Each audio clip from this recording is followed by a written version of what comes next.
to jest najnowocześniejsze tego typu centrum nowoczesnych technologii w województwie, tak? I to jest właśnie nasza przewaga. Dokładnie, że u nas dopiero te rzeczy powstają i one będą dużo nowsze niż w tych miastach.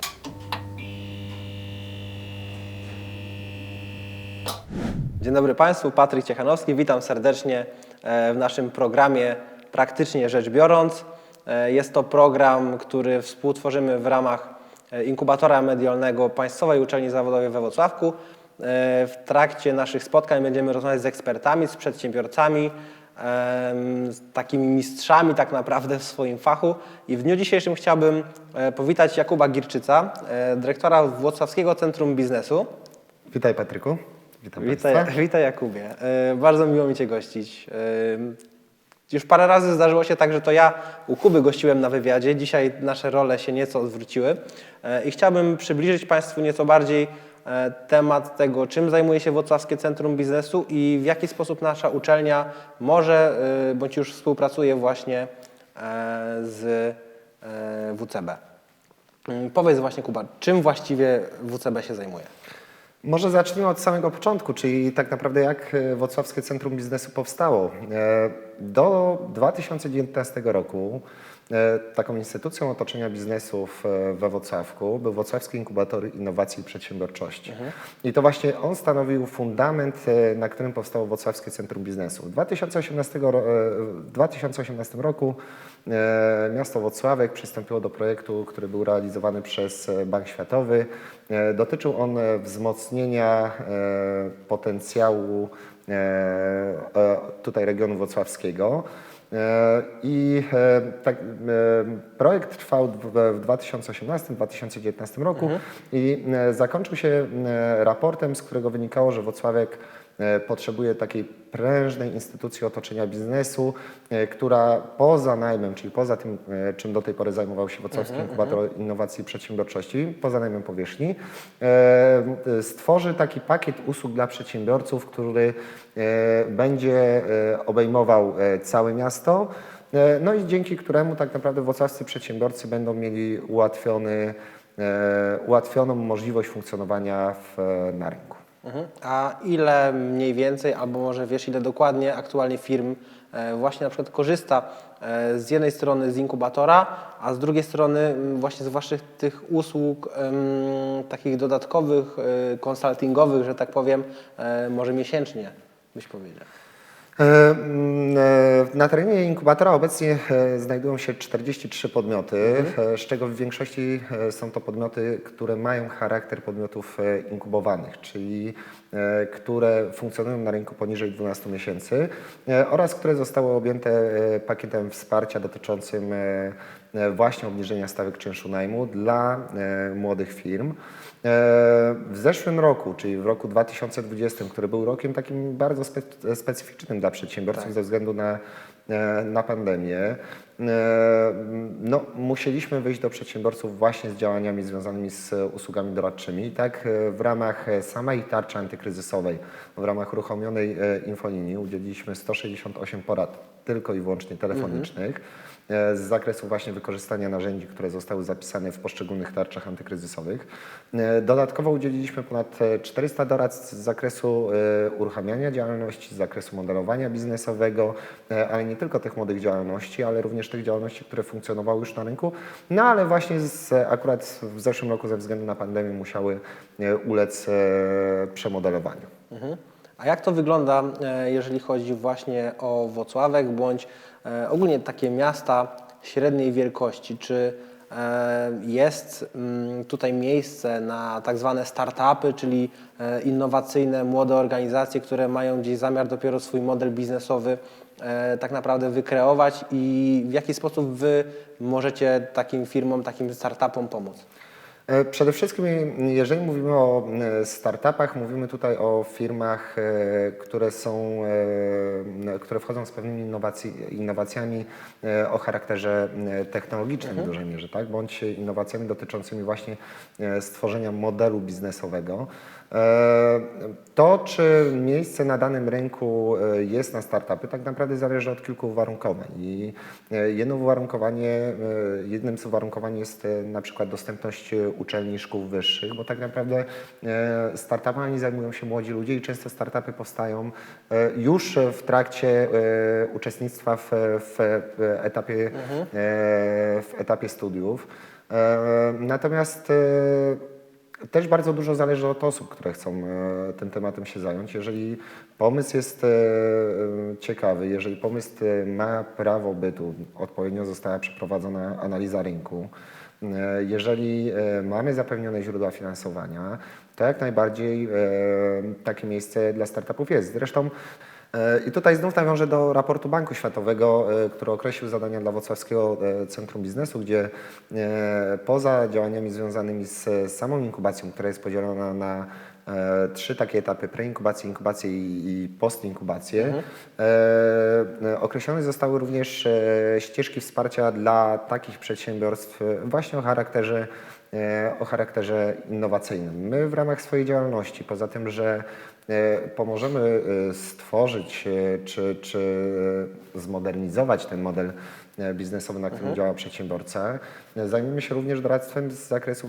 możliwości pozyskania zewnętrznych źródeł finansowania, czyli tak naprawdę tego, na czym w przyszłości każda działalność będzie się opierać.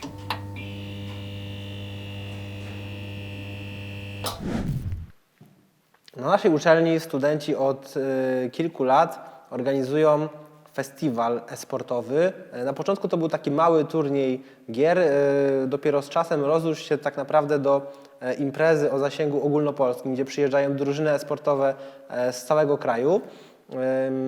Powiedz, może jakby masz takie wyobrażenie, jakiego typu innowacyjne projekty, biznesy, czy to właśnie e-sport, czy może e-commerce, mogłyby stać się wizytówką Włocławka? Mówiąc o innowacyjności, pamiętajmy, że nie mówimy tylko i wyłącznie o tej innowacyjności dotyczącej wdrożenia nowych usług, ale też o sposobie zmiany świadczenia oferowanych usług, czy też podejściu do sprzedaży. I tutaj myślę, że rynek e-commerce, który w Polsce jest rynkiem, zresztą nie tylko w Polsce, ale na całym świecie jest rynkiem bardzo szybko rozwijającym się, może przynieść naprawdę duże korzyści, jeżeli będziemy w stanie w właściwy sposób wykorzystać dostępne narzędzia. I to, jak istotny staje się rynek e-commerce, bardzo mocno pokazuje właśnie rok 2020, gdzie wiele firm musiało przenieść swoje działania do internetu, żeby zdobyć przewagę konkurencyjną. Przeniesienie swojej oferty do świata wirtualnego przede wszystkim wpłynęło na to, że firmy te zwiększyły zasięg swojej działalności i z działalności takiej typowo lokalnej mogły rozwinąć się na całą Polskę. Poza rynkiem e-commerce, tak jak powiedziałem wcześniej, możemy wykorzystywać innowacyjne narzędzia chociażby w procesach produkcji prowadzonych przez nas w firmach, tak? Gdzie szukając rozwiązań, które mają charakter innowacyjny. Z jednej strony dążymy do poprawienia efektywności naszej działalności i efektywności tej ekonomicznej, ale również dążymy do, przypuśćmy, przyspieszenia całego procesu produkcji, do poprawy warunków pracy. Także szukanie takich innowacyjnych rozwiązań może nie tyle może powinno być takim jednym z podstawowych punktów, na których każdy przedsiębiorca opiera swoją działalność właśnie w celu wytworzenia tej przewagi konkurencyjnej. Tak, bo tak naprawdę z jednej strony mamy rozwój tej branży e-commerce, tak, gdzie coraz więcej sklepów internetowych się pojawia. Z drugiej strony rośnie tym samym zapotrzebowanie na inne firmy obsługujące firmy e-commerce, tak, czy to w działania marketingowe. Branża kurierska 30% wzrostu. Dokładnie, tak. Więc tutaj perspektywy tak naprawdę są bardzo ciekawe. Chciałbym zapytać Cię jeszcze o to, jakie są Twoje doświadczenia w pracy z naszymi studentami, ze studentami Państwowej Uczelni Zawodowej. Czy miałeś okazję już z nimi współpracować? Może ktoś był na praktykach w WCB? Co o nas wiesz? Co o Was wiem? Mieliśmy przyjemność organizować warsztaty z zakresu modelowania biznesowego. Miałem przyjemność współpracować również z Waszymi studentami, przede wszystkim tutaj w ramach organizowanych staży zawodowych. Natomiast coś, co mogę powiedzieć, to to, że przede wszystkim są to osoby, które potrafią wyjść ze swojej strefy komfortu, które potrafią spojrzeć na dany problem znacznie szerzej, które angażują się w wykonywane przez siebie zadania. Tak jak powiedziałem wcześniej, warsztaty z modelowania biznesowego. Część teoretyczna zajęła nam 15 minut, bo my też mamy takie podejście w Wrocławskim Centrum Biznesu, że nie skupiamy się na teorii, bo w teorii biznesu się nie zbudowało, tylko zawsze skupiamy się na praktyce. I studenci w trakcie właśnie tych warsztatów, w trakcie zajęć praktycznych pokazali nam, że mimo tego, że do tej pory nie prowadzili działalności gospodarczej, są w stanie rozbić planowaną przez siebie działalność na części pierwsze i są w stanie, mimo tego, że to są jednak warsztaty, są w stanie ją zaprojektować w taki sposób, że rzeczywiście miałaby ona duże szanse na to, żeby w przyszłości, gdyby ktoś się nią zainteresował, gdyby ktoś rzeczywiście chciał wejść w tą działalność, to miałaby szansę na to, żeby odniosła ona powodzenie. A powiedz mi, jakiego rodzaju kompetencje właśnie wśród takich studentów są najbardziej pożądane? Masz kontakt z wieloma firmami z uwagi na to, że no też funkcjonują w ramach inkubatora. Na pewno rozmawiasz też w trakcie swojej pracy z wieloma przedsiębiorcami i masz dość szerokie spojrzenie na to, czego przedsiębiorcy potrzebują od absolwentów, od studentów, od przyszłych pracowników. Kwalifikacje i kompetencje są ściśle uzależnione od stanowiska, na które się aplikuje, jak również od zadań, które realizuje dane przedsiębiorstwo.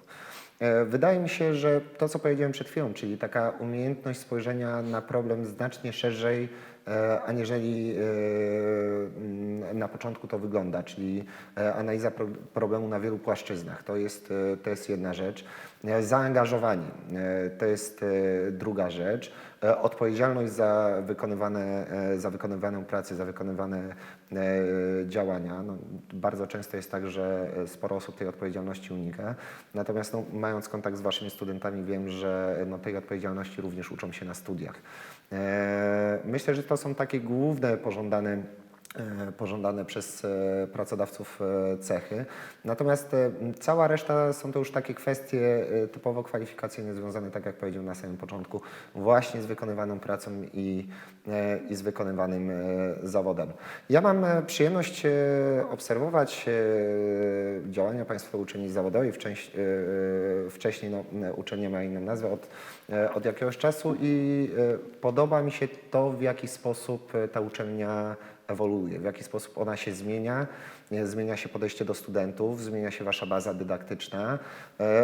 Wprowadzacie w tym momencie tę uczelnię na znacznie wyższy poziom, na poziom, dzięki któremu poza tym, że kadra, która wykłada, będzie miała satysfakcję z tego, że wypuszcza na rynek pracy specjalistów, przygotowanych specjalistów, no to również wpływa to na to, że studenci, którzy od Was wychodzą, poza tym, że wychodzą z określonym zawodem w ręku wyuczonym, tak, no to jeszcze dodatkowo wychodzą z tymi dodatkowymi kompetencjami, których właśnie przedsiębiorcy oczekują. I myślę, że to są te czynniki, które tak naprawdę wyróżniają Waszą uczelnię od pozostałych uczelni z naszego regionu. Miałem przyjemność studiować na Uniwersytecie Mikołaja Kopernika w Toruniu. No i wiem, że podejście to, które było realizowane za czasów moich studiów na UMK, a to, które realizujecie Wy teraz, to jest zupełnie inne podejście. My biznesu, ja ukończyłem akurat zarządzanie, my biznesu uczyliśmy się czysto w teorii. Pamiętam, że zajęcia z laboratorium treningu kierowniczego odbywały się na zasadzie takiej, że zostały nam ustawione pewne kryteria rynku, gdzie ten rynek był z góry rynkiem rosnącym, tak? Także to było takie podejście, które tak naprawdę może nie tyle nas niczego nie nauczyło, ale nie nauczyło nas szukać takich rozwiązań kreatywnych, dzięki którym nasz biznes mógłby w przyszłości rzeczywiście odnieść sukces. Tutaj to podejście, które macie Wy, jest zupełnie inne i wręcz jestem w stanie porównać to podejście do studiów MBA, które również miałem przyjemność ukończyć, czyli Wy uczycie wiedzy praktycznej i myślę, że to jest bardzo ważne zarówno dla studentów, dla Waszych wykładowców, ale również dla naszego miasta, dla Włocławka, gdzie dzięki Wam mamy super bazę potencjalnych pracowników, którzy w przyszłości zasilą rynek pracy. Zgadza się, właśnie fajnie, że wspomniałeś o tej praktyce, bo ten praktyczny aspekt jest wpisany tak naprawdę w domenę naszego działania. Czasem, czy to gdzieś z rozmów ze studentami, czy z innymi wykładowcami, zauważam taki jeden problem pod tytułem pewność siebie studentów. To znaczy świadomość tego, że są z mniejszego miasta, z miasta średniej wielkości, gdzieś tam powoduje, że mogą czuć się nie do końca kompetentni do pewnych rzeczy, tylko ze względu na kwestię pochodzenia. Ja na przykład sam moją pewność siebie zbudowałem w momencie, kiedy poszedłem na studia do Warszawy i miałem dopiero możliwość porównania siebie z innymi osobami, z osobami po tak naprawdę różnych uczelniach z całego kraju i zobaczyłem, że w sumie to wiem dużo więcej niż oni. A wcześniej bez tego porównania trudno mi było sobie to wyobrazić. Mówię, gdzie ja z Włocławka, co ja tam będę wiedział, nie? I może właśnie też kwestia tego porównania. Co ty o tym sądzisz? Co zrobić, żeby właśnie wśród tych studentów właśnie tą pewność siebie wzbudzić, żeby oni nabrali właśnie jeszcze większej wiary w siebie, że to, czego się uczą, to, co potrafią, rzeczywiście jest wartościowe i za swoją pracę tak naprawdę będą później mogli być sowicie wynagradzani. Przede wszystkim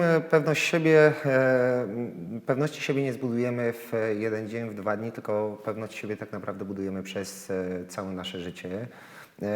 Budujemy ją poprzez wiedzę, poprzez umiejętności, poprzez nasze kompetencje, ale również przez nasze podejście do świata i do innych osób.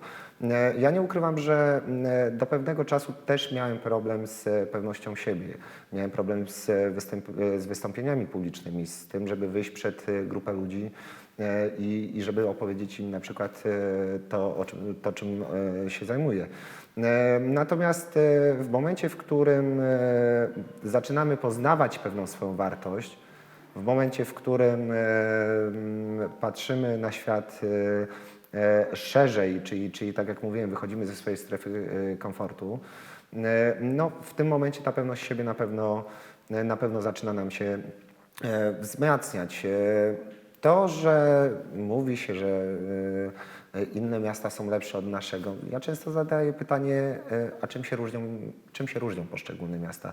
Że tu mamy więcej pracy, tu mamy mniej pracy? Nie, ludzie w tych miastach tak naprawdę są tacy sami. Czyli to takie poczucie może niskiej wartości, czy poczucie tego, że nie jesteśmy równie dobrzy co inni. Taka mała miasteczkowość. Tak, mała miasteczkowość to tak naprawdę tylko i wyłącznie nasza kwestia, bo już nieraz zostało udowodnione, że i również wasi studenci udowadniali, że często, tak jak sam powiedziałeś, no, mają większą wiedzę, większe umiejętności, aniżeli osoby, które pochodzą z dużych miast. Zresztą mówi się, że duże miasta dają większe perspektywy. No okej, ale małe miasta też dają duże perspektywy, Oczywiście. tak?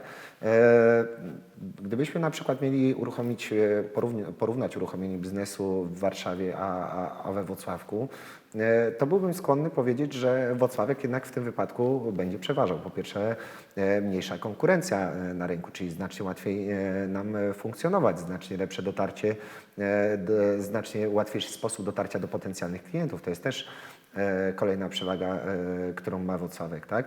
Programy unijne, dzięki którym możemy rozwijać naszą działalność, też są uzależnione od tego, na jakim obszarze Polski będziemy tą działalność prowadzić, gdzie mieszkamy i jak się ten obszar przedstawia z punktu widzenia właśnie gospodarczego. Także w mojej opinii to, że pochodzimy z miasta, które nie jest miastem dużym, bo jest miastem 100-tysięcznym, powinniśmy raczej wykorzystywać do tego, żeby właśnie przekuwać swoje pomysły w sukces. Nie powinniśmy się skupiać na ocenie własnej wartości, bo my jako Polacy mamy takie podejście, że bardzo często tą naszą wartość bardzo mocno zaniżamy i powinniśmy z tym walczyć, tak? I powinniśmy się zastanowić, czy rzeczywiście to, że zaniżamy swoją wartość, to, że nie jesteśmy pewni siebie, czy to nie powinno zostać przez nas zmienione.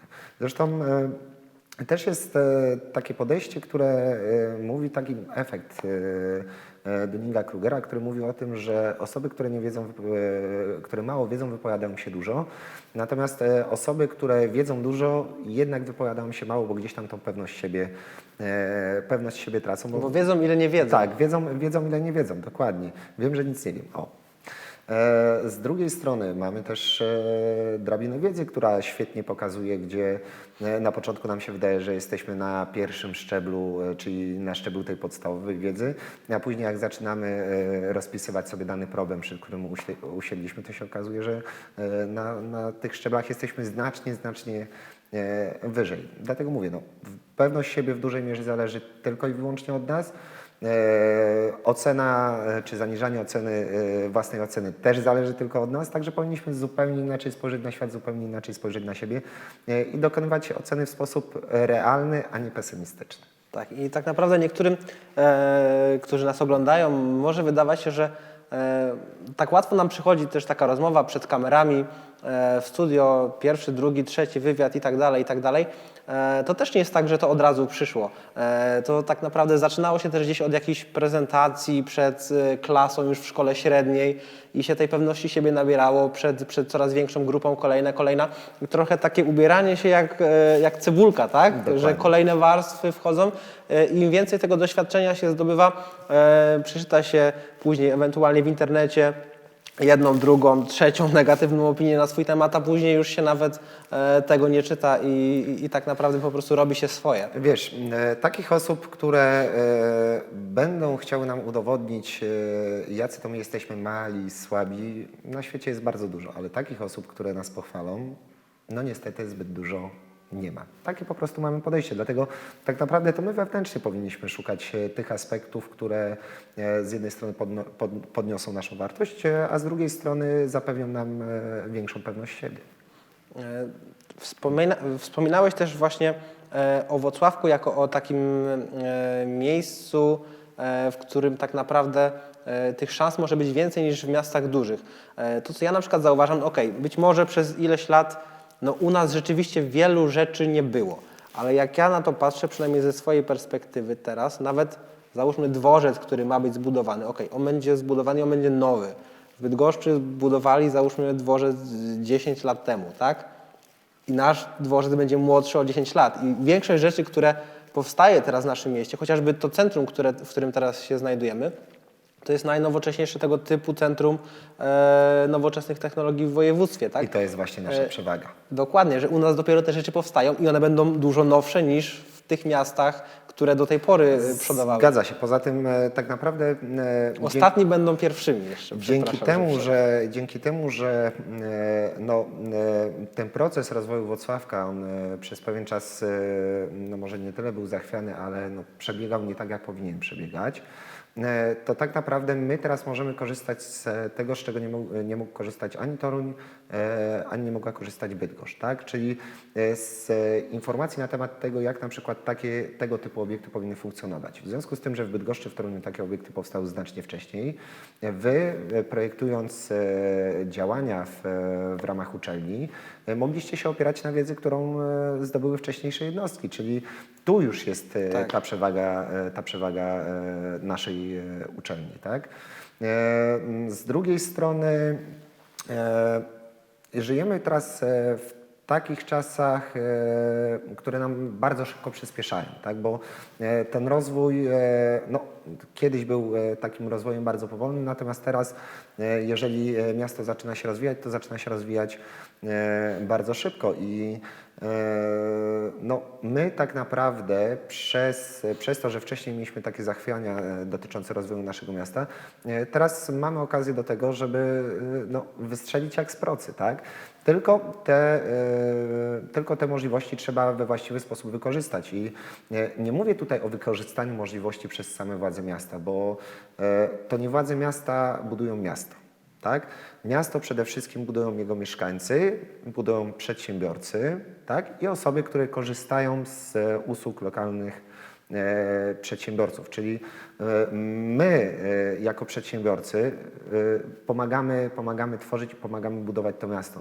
I każdy student, który stwierdzi, że chce spróbować swoich sił w biznesie, będzie takim bobem budowniczym, który będzie starał się tworzyć i budować z nami to miasto. I myślę, że to jest coś, co warto wykorzystać. I też musimy zwrócić uwagę na jedną rzecz, bo wiele osób twierdzi, że jeżeli ukończę dany kierunek, ja na pewno w tym mieście nie znajdę pracy. Takie podejście niestety jeszcze u nas funkcjonuje. Często tak. Natomiast ja zawsze takim osobom mówię, ok, to jeżeli ty w swoim zawodzie nie znajdziesz we Wrocławku pracy, spróbuj uruchomić swoją działalność i stwórz miejsca pracy dla takich osób jak ty. I to jest też coś, co studenci mogliby robić. Zresztą prawda jest taka, że robią to, tak? Czyli szukają pewnych niszy na rynku, których jeszcze we Wrocławku nie ma, dzięki czemu wchodzą na ten rynek i mają zapewnioną pewną perspektywę rozwoju. Jest taka książka Strategia Błękitnego Oceanu. Co prawda mówi ona o podejściu do takich innowacyjnych rozwiązań, takich, które nie występują może nie tylko na rynku lokalnym, ale przede wszystkim w skali globalnej.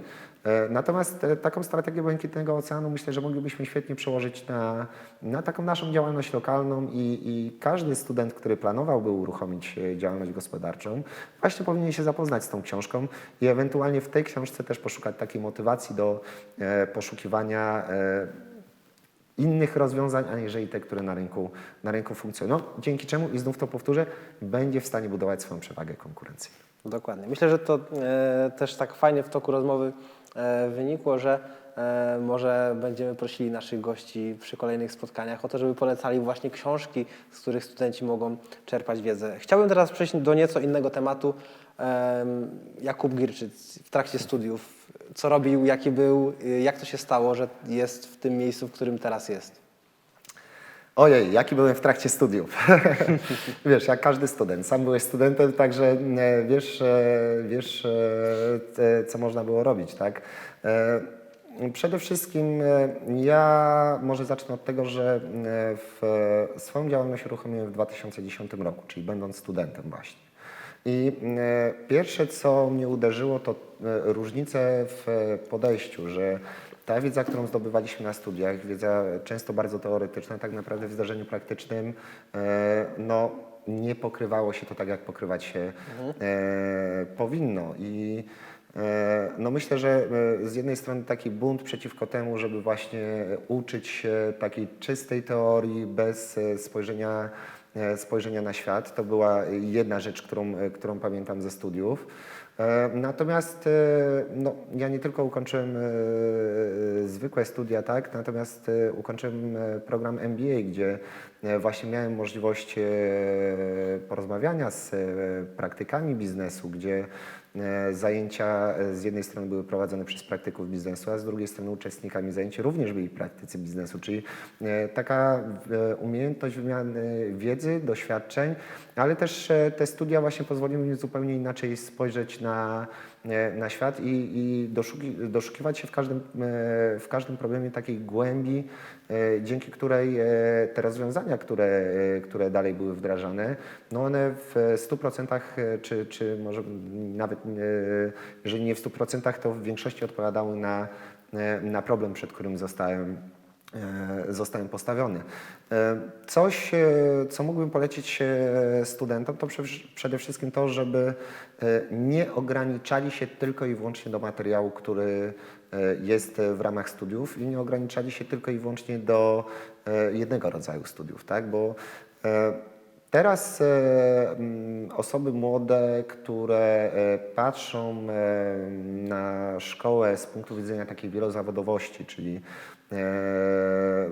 na szkołę, która daje więcej możliwości, aniżeli kształcenie tylko w jednym kierunku, no, zdobywają bardzo dużą przewagę na rynku, dzięki czemu no, ich sytuacja w poszukiwaniu pracy czy w zakładaniu biznesu na pewno jest znacznie łatwiejsza i znacznie prostsza. Zresztą jest też takie powiedzenie, że człowiek uczy się przez całe życie, tak? I tak jak byłem młody, mówię, a skończę studia, to mi w zupełności wystarczy. Powiem tak, to na pewno nie wystarczy i cały czas trzeba się rozwijać. Ja ukierunkowałem się w swojej pracy zawodowej przede wszystkim na kształcenie. Poza tym, że tak jak mówiłem, prowadzę swoją działalność, to jest działalność związana z branżą gastronomiczną, przechodziłem też przez etapy produkcji przez pewien czas, no to w dużej mierze skupiłem się na świadczeniu usług szkoleniowych i doradczych. To, że znajduję się teraz w tym miejscu, to, że mogę z Tobą rozmawiać, że kieruję Wrocławskim Centrum Biznesu, to jest tak naprawdę, to są lata mojej pracy z ludźmi, z osobami bezrobotnymi, z osobami, które chciały uruchomić swoją działalność gospodarczą, ale również z osobami, które pracowały i przypuśćmy wymagały pewnego doradztwa z zakresu właśnie zmiany na przykład kierunku swojej pracy, tak? Ja zanim przystąpiłem do projektu, który właśnie był realizowany przez Bank Światowy, miałem już za sobą ponad 200 założonych działalności gospodarczych, czyli ponad 200 osób przeszło przez moje usługi doradcze z zakresu właśnie modelowania i prowadzenia działalności gospodarczej, dzięki czemu wchodząc tutaj no, patrzyłem na ten temat już zupełnie inaczej. I to jest też to, co ja podkreślałem wcześniej i podkreślę również teraz, wyjście ze swojej strefy komfortu. To jest bardzo ważne i to tak naprawdę dzięki temu my jesteśmy w stanie realizować pewne założone przez nas cele i też dzięki temu jesteśmy w stanie odpowiadać na potrzeby innych ludzi w taki sposób, żeby ta nasza odpowiedź była po prostu odpowiedzią efektywną. Jasne. Wielu młodych ludzi teraz też nie do końca wie, co ma robić, czy to przed wyborem studiów, czy później, jak już się ewentualnie na jakiś kierunek zdecydują, to czasem w trakcie jeszcze nie są pewni, czy to jest to, co chcieliby robić. U nas na uczelni jest o tyle dobrze, jakby zarówno dla studentów, jak i dla pracodawców, że studenci muszą zrealizować w toku studiów pierwszego stopnia 6 miesięcy praktyk. To jest oczywiście podzielone na kilka semestrów. No ale przez 6 miesięcy praktyk studenci mogą tak naprawdę popróbować tego, co chcieliby w życiu robić. Czy uważasz, że właśnie takie popróbowanie wielu różnych rzeczy to jest dobre, a jeżeli tak, to kiedy ewentualnie przestać próbować? Bo z drugiej strony znam osoby, które przez 10 lat próbują i one dalej nie wiedzą, co chcą w życiu robić.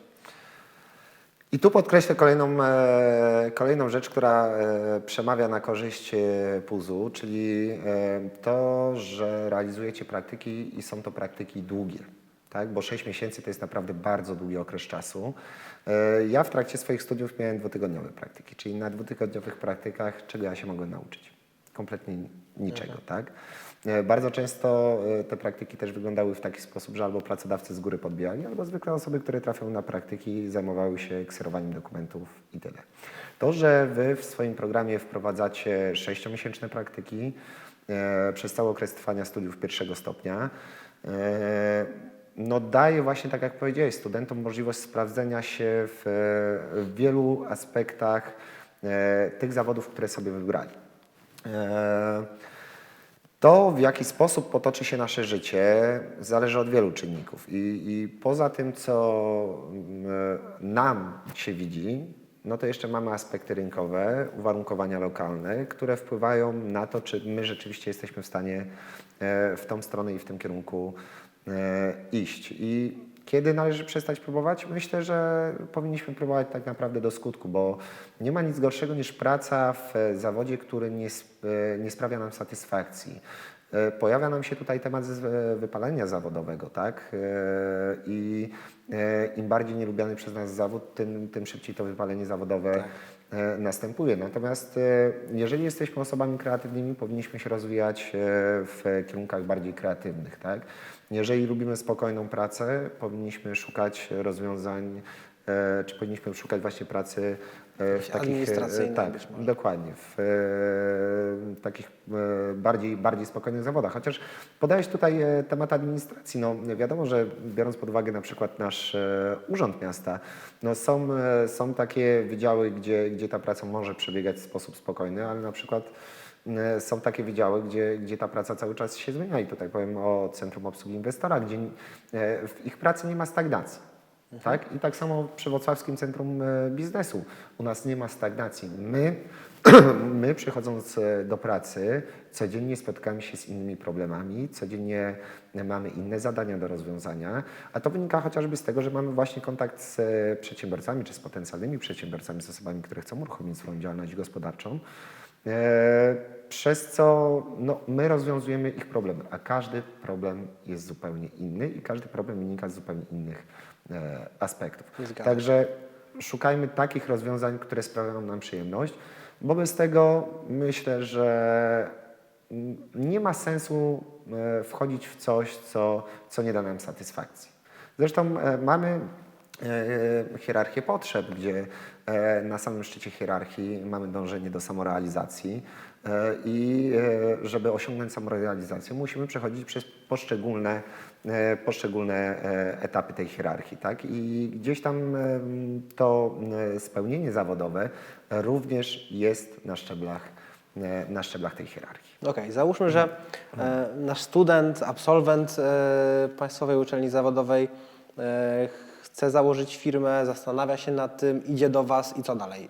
Jak to wygląda? Jak wygląda taki proces jakby doradczy? Jak wygląda proces doradczy? Przychodzi do nas student, który chce uruchomić działalność gospodarczą, przychodzi z określonym pomysłem.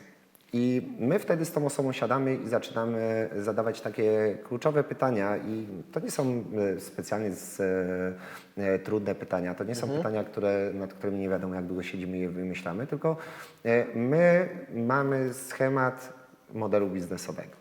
I zadajemy pytania do 9 kluczowych fundamentów, na którym każdy model biznesowy się opiera.